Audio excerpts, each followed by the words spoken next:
In Taylor Swift, the official release party of a Showgirl, the preeminent pop star of our time introduces the 12 tracks on her 12th album, The Life of a Showgirl. Seated before a painted forest backdrop, very Shakespeare, she takes a few minutes to sketch in the background of each song, describing each one of them like the kind of artist who regards everything she writes with total and equal love, as if the songs were her children. Though in this case, she has a clear favorite. That would be The Fate of Ophelia, which opens the album and is its obvious standout track. As soon as I heard it, I thought,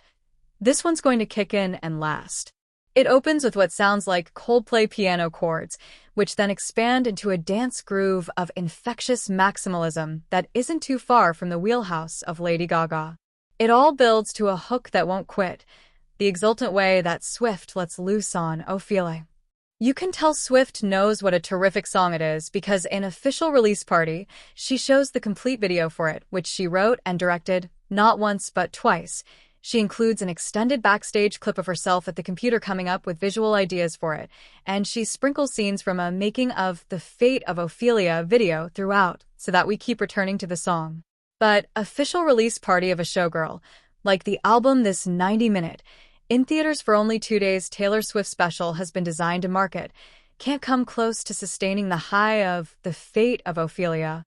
You leave the theater with that song buzzing in your head. The rest of the numbers have an airy dance pop shimmer and a winning clarity of message, but most of them don't quite make it up the stairway to hook heaven. The video for Ophelia, too, is unlike the others, which are lyric videos. They feature Taylor, and Taylor alone, against digitally enhanced art backdrops that are skewed and fractured through what looks like a rectangular lensed kaleidoscope. It's a kind of cut-rate psychedelic effect, and not a bad one, but it's a bit puzzling to see it used for every one of the videos. Between that and the fact that Swift, in costume, is the only figure in them, though she's often multiplied, there's a samey-sameness to the presentation that starts to make the effect into that of a single extended video. I couldn't help but notice that the Showgirl idea, which makes The Life of a Showgirl sound like a concept album a la Madonna's Confessions on a Dance Floor, is there in Swift's costumes and music video demeanor, but with the exception of the song,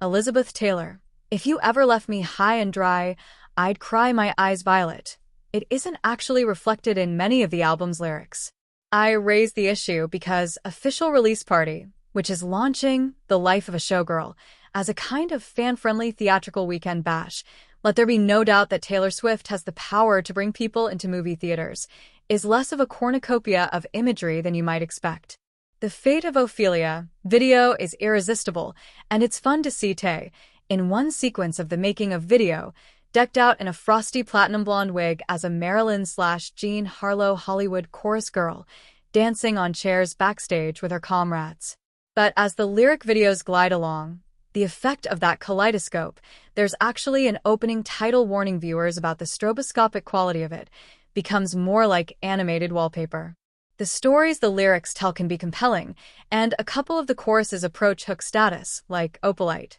in which Swift uses man-made opals as a metaphor for the idea that you have to create your own happiness, or her scathing reconfiguration of George Michael's father figure, or Wood,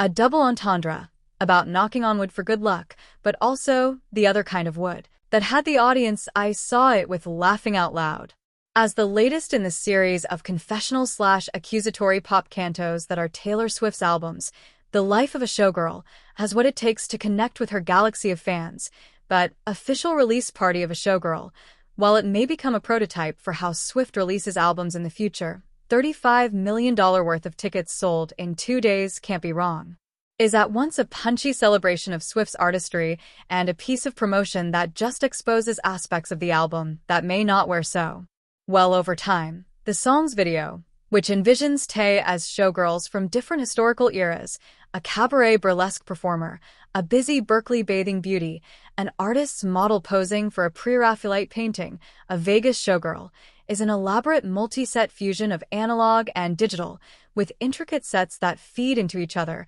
as Swift hops through identities and eras. Near the end of Official Release Party, she then comes on and talks about what the lyrics mean to her. Ophelia, driven mad by the unstable actions of Hamlet, could almost be a character out of a Taylor Swift song, a romantic martyr dealing with a suitor who has more troubles than she does. But as Swift explains it, and maybe this is what accounts for why it's such an ecstatic song, Ophelia, in The Life of a Showgirl, is the anti-Taylor, the lost soul who Swift sees she could have been had she not chosen a healthier and happier way, which as she describes it is something that the era's tour helped her do. Hence the happiness of the whole record.